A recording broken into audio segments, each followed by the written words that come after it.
people? You know what time it is, my royals. We are speaking on Meet Your Strawman. This is part 15. We're going to continue speaking on the army men. Remember the army men? I used to collect those as a kid. I'd have them all set up on the ceiling fan, like 100 of them. And then I'd turn the fan on, full bull, and then just pelt around the room like... Good times, man. Obviously no one was hurt during those endeavours. But that was what it meant to be a kid. Now, what did we speak about yesterday? Oh, that's right. We spoke about that McDonald's employee who'd give us a free Happy Meal if we went and shot someone in the cranium with a revolver. Good times. Let's see if it gets a bit more crazy than that. So, the owners of the commercial company, which amusingly we think of as the government, stand in the same position as the manager of McDonald's, the Golden Arches, and have the same lack of authority to breach common law by sending their armed employees into another country to kill the people there. People who have done them no harm, whom they want to rob. Now, all recessions and wars are deliberately instigated by the people who gain financially from them. And I know that is going to be very much incomprehensible to a lot of people. Cognitive dissonance is still floating around, and this is the year for shock. So a lot of people are going to get hit in the windpipe. I don't mean literally. But this is information that is going to basically free us from the oppression that we've been dealing with for quite a long time. These old systems and old ways of thinking need to go bye-bye. So if you want to live in the illusion, that is up to you, but I highly recommend you don't. So did you ever wonder why vast sums of public money are spent every year on arms? I don't mean arms, I mean arms. Oh, that's a toy gun, the Deadpool there. It's definitely not a real one. Who owns the companies that make the profits from selling these arms? Who gets the profits from rebuilding the places damaged or destroyed by your very own army? Who makes a profit from lending vast sums of imaginary money to a country which has been devastated by their unprovoked actions, creating an imaginary debt which can never be repaid?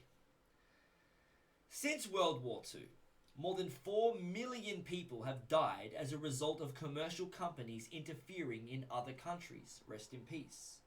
And every one of those deaths was a criminal offence under common law. These companies believe that they and their employees are above the law, and so they do whatever the fuck they want. From time to time, these companies demand that people be conscripted into their armed forces without their consent. Do you ever remember being asked if you would consent to such press gang operations? If you were asked, did you say, yes, of course, I will protect my country? And if you did, does it make it lawful to force the people who said no? Do you ever get the impression that things are done which breach both your personal rights and the demands of common law?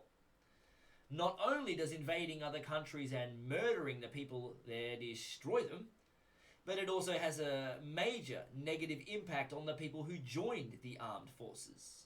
This isn't funny, by the way, guys. This is harrowing, because a lot of soldiers go to war not knowing what is actually truly going on. Now, not being aware that their commercial employers are actually the real terrorists of this world. Do you feel that this is a little far-fetched?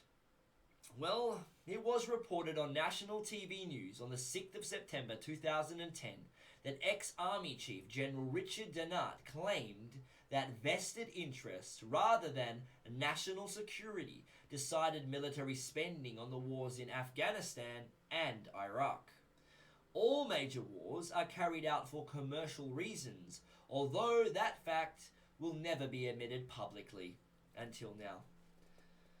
So, we're going to talk about Michael Rivero, and he put together a concise statement on the situation that's going on in America. So, he says, I know that many people have a great deal of difficulty with understanding just how many wars are started for no other purpose than to force private central banks onto other nations. So let me share a few examples in order that you can understand why the US government is engaged in so many wars against so many foreign nations. There is ample precedent for this.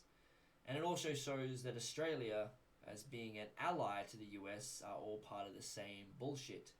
So the United States fought the War of the American Revolution primarily over the Currency Act of King George III, which forced the colonists to conduct their business only with printed banknotes borrowed from the Bank of England at interest.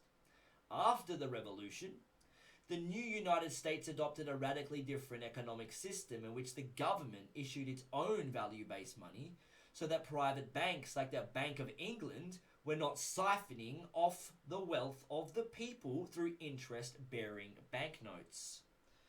The refusal of King George III to allow the colonies to operate an honest money system, which freed the ordinary man from the clutches of the money manipulators, was probably the prime cause of the revolution, says Benjamin Franklin, founding father.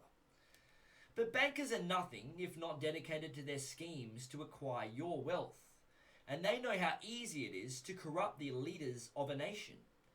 Just 1 year after Mayor Amschel Rothschild had uttered his infamous statement, "Let me issue and control the nation's money, and I care not who makes the laws," the bankers succeeded in setting up a new private central bank called the First Bank of the United States, largely through the efforts of the Rothschilds' chief US supporter, Alexander Hamilton.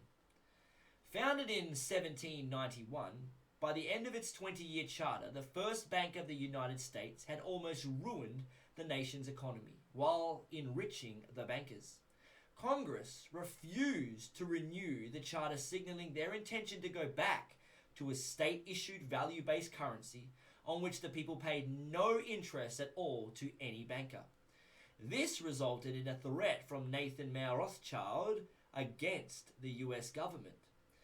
"Either the application for renewal of the charter is granted, or the United States will find itself involved in a most disastrous war." Congress, having balls to the wall, still refused to renew the charter for the First Bank of the United States, whereupon Nathan Rothschild railed, Teach them all, them impudent Americans. Teach them a lesson. Bring them back to colonial status." I'm going to stop it there. I'm getting carried away every time I talk like one of these banking douchebags.